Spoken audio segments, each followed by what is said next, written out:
चौथा freedom boss, freedom from ego approval. दूसरे लोगों से अप्रूवल लेने के लिए जो लोग काम करते हैं वो लोगों का अभी मैं क्या बताऊं, उनको कभी फ्रीडम मिल सकती है? बिकॉज आप जो कुछ भी कर रहे हो सुबह उठने के बाद से सब कुछ इसलिए कर रहे हो बिकॉज कोई और उसको अप्रूव कर दे, है ना?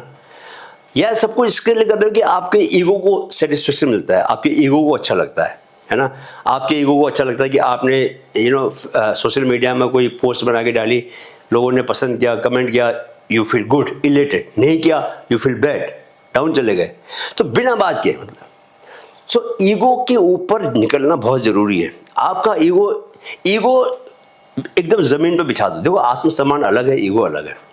मैंने कई बार ऐसा देखा, लोग मुझसे बात करते हैं कि भाई साहब कुछ हो जाए, मैं मिट जाऊं, मर जाऊं, मिट जाऊं, लेकिन मैं किसी के आगे हाथ नहीं फैलाऊंगा।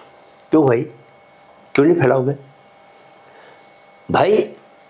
परमहंस योगानंद ने एक बात कही कि जो व्यक्ति वास्तव में स्पिरिचुअल है, सही मायनों में स्पिरिचुअल है, वो व्यक्ति दुनिया का बेस्ट सेल्स पर्सन होगा। क्यों? क्योंकि जो स्पिरिचुअल बंदा है उसको क्या नहीं होगा, ईगो नहीं होगा, है ना? उसको पता है कि वो एक चेतना है, कॉन्शियसनेस है, उसे ईगो का क्या मतलब है।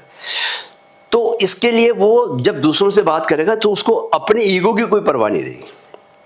इसलिए वो बहुत बढ़िया सेल्समैन को क्या करना पड़ता है, दूसरे को, अपने जो ग्राहक है उसी को बाप बनाना पड़ता है, माई बाप बनाना पड़ता है ना? तुम ही हो माता पिता, तुम ही हो। तो आप जब वो तब कब होगा, जब ईगो होगा तो आप नहीं कर पाओगे ऐसा।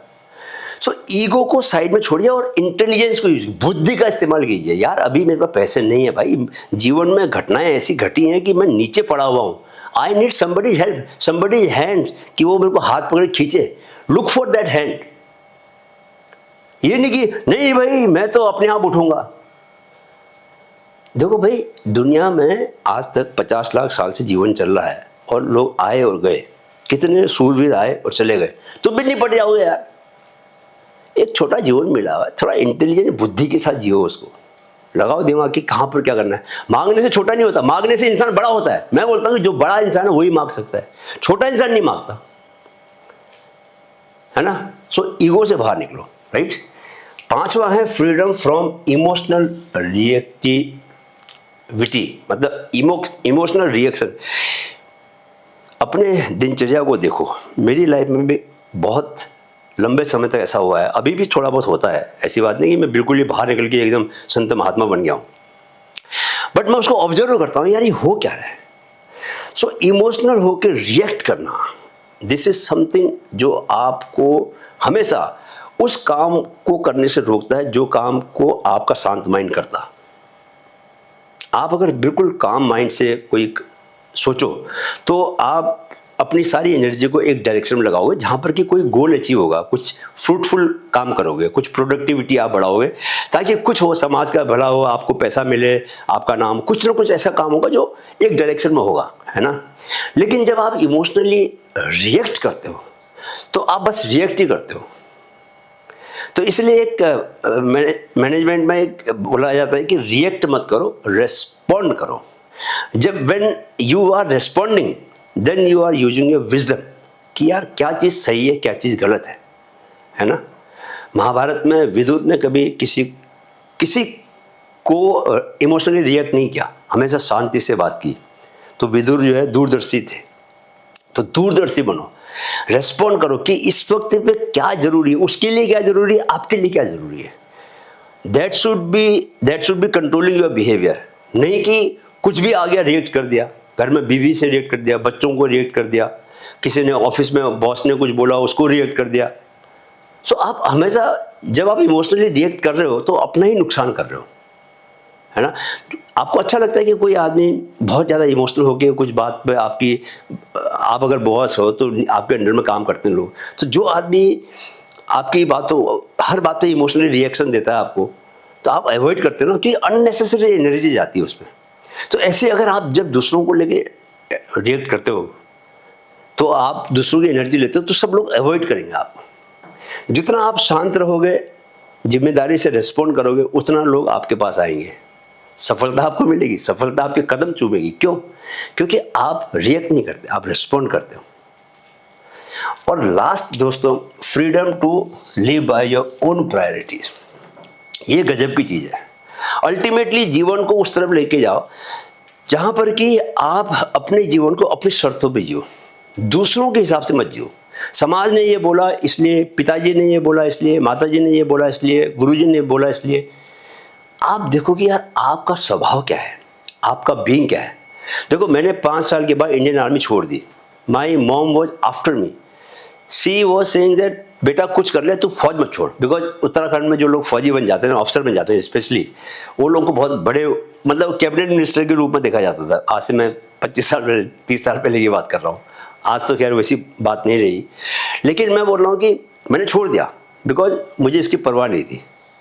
किसकी परवाह नहीं थी कि मेरा बाहर जाके क्या होगा, बाहर जाके भी मुझे नौकरी मिल गई थी, है ना। लेकिन क्या है कि मेरी प्रायोरिटी थी कि मैं एक पत्रकार बनूं, एक लेखक बनूं। मैं फौज में गया पिताजी का सपना पूरा करने के लिए। पिताजी आर्मी में ऑफिसर बनना चाहते थे, बन नहीं पाए, 7 बार एसएसबी देके भी। तो मैं गया, मैंने पिताजी का सपना पूरा किया। बिकॉज बचपन में आपके मन में पिताजी के लिए बहुत सम्मान होता है, emotionally you feel so attached. लेकिन देन आई रियलाइज कि पिताजी का सपना पूरा हो गया। मेरा सपना था लेखक बनना, पत्रकार बनना। तो दोस्तों अभी मैं रिटायर होने वाला हूँ नवभारत टाइम मुंबई के संपादक के रूप में। बट मैंने कोई पत्रकारिता में कोई कोर्स नहीं किया। जर्नलिज्म में I have no degree at all, no formal education. सिर्फ पैशन की वजह से मैं एक अखबार का संपादक बना। सो आप अगर अपनी प्रायोरिटीज़ के पीछे पड़ोगे तो करोगे। अभी भी मेरे को, अब यहाँ पर जैसे मैं छोड़ के अब मैं अपना बिजनेस चालू कर रहा हूँ ऑनलाइन कंटेंट का, और मैंने एक प्राइवेट लिमिटेड कंपनी बनाई है अपनी। सो अब मैं वो उस काम में शुरू कर रहा हूँ, क्योंकि अब मुझे लगता है कि यार नौकरी करने से कहीं ज़्यादा ज़रूरी है कि आप अपना महल बनाओ, अपना एक बिजनेस सिस्टम बनाओ। बिजनेस बनाने में टाइम लगता है, it takes brick by brick आपको कैसल बनता है, महल बनता है। तो दूसरे का महल बनाने की जगह अपना महल बनाओ, तो वहाँ से आपको फ्रीडम मिलेगी। जिस फ्रीडम की मैं बात कर रहा हूँ वो फ्रीडम बहुत कुछ तो यहाँ से मिलती है कि यार आपने क्या अपना बिजनेस शुरू किया, आपके पास अपना सोर्स ऑफ इनकम है। वो आपको कंट्रोल नहीं करना चाहिए कि आपको यूरोप घूमने जाना है, जा नहीं सकते। आपको अमेरिका में आपकी बेटी है उससे मिलने जाना है, जा नहीं सकते, क्योंकि आपको छुट्टी कितनी मिलती है, नौकरी कर रहे हो 21 दिन की छुट्टी मिलती है आपको। आपका कोई शौक है एवरेस्ट चढ़ना है, तो एवरेस्ट चढ़ने की तैयारी के लिए आपको 1 साल की तैयारी चाहिए। आप कॉम्प्रोमाइज़ करते हो, पूरी ज़िंदगी जो है ना समझौतों में निकल जाती है। तो उससे बचने के लिए आपको अपनी प्रायोरिटी से लाइफ जीने के लिए ये सब, इन सारे फ्रीडम पे काम करना पड़ेगा। जब ये 6 के 6 फ्रीडम पे काम करोगे तो ये आपको छठा फ्रीडम मिलेगा कि आप अपनी ज़िंदगी को अपनी प्राथमिकताओं के हिसाब से जीने लगोगे, राइट। तो दोस्तों ये था आज का कैप्टन की क्लास। मैं इसको ज़्यादा लंबा छोटा रखने की कोशिश करूँगा ताकि आपका समय ना खर्च हो। ये जो 6 पॉइंट हैं, इस पर आपको कोई सवाल हो मन में तो आप मुझसे सवाल पूछ सकते हो कमेंट बॉक्स में। मैं कोशिश करूँगा कि आपके सवालों का जवाब दूँ। और आई एम रियली थैंकफुल कि आपने समय निकाला और मेरा चैनल देखा। इस चैनल को कृपया सपोर्ट कीजिए, क्योंकि मैं अब जो है माइंड फिट जो मेरा मेन चैनल है वो, और माइंड फिट ग्रोथ 2 चैनल, और एक मेरा माइंड फिट स्पिरिचुअल तीसरा चैनल है। 3 चैनल के जरिए आपसे मैं इंटरेक्ट करूँगा। तीनों को आप अगर तीनों पर सपोर्ट करें, तीनों पे आ जाएं, तो आपको बहुत मदद मिलेगी, क्योंकि मैं अपने जो कुछ भी मैंने सीखा हुआ है वो सब मैं आपको देने वाला हूँ। और 58 साल की एज में मैं 100 किलोमीटर दौड़ता हूँ, फिजिकली फिट हूँ।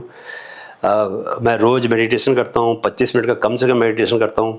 मैं संगीत से बहुत जुड़ा हुआ हूँ, और आई मीन कि स्काई इज़ द लिमिट। मुझे ऐसा लगता है कि जैसे मैं अपने 20s में 30s में जी रहा हूँ। तो बिकॉज यही होता है कि आपका जो जीवन है वो बुरा नहीं होता। चेतना कभी बुरी नहीं होती, चेतना वैसी रहती है। चेतना को रियलाइज़ करना बहुत बड़ी बात है कि आप अपने विटनेस मोड को समझ जाओ कि यार ये मैं बॉडी नहीं हूँ, मैं वो कॉन्शियसनेस हूँ जो कि बॉडी के भीतर भरी हुई है। Thank you so much. तो मिलते हैं अगले कैप्टन की क्लास में। तब तक के लिए आप इन 6 पॉइंट्स पर काम कीजिए और फ्रीडम पाइए, असली फ्रीडम, और ज़िंदगी को अपनी खुद की प्रायोरिटीज़ के हिसाब से जिए, राइट। थैंक यू, नमस्कार, जय हिंद।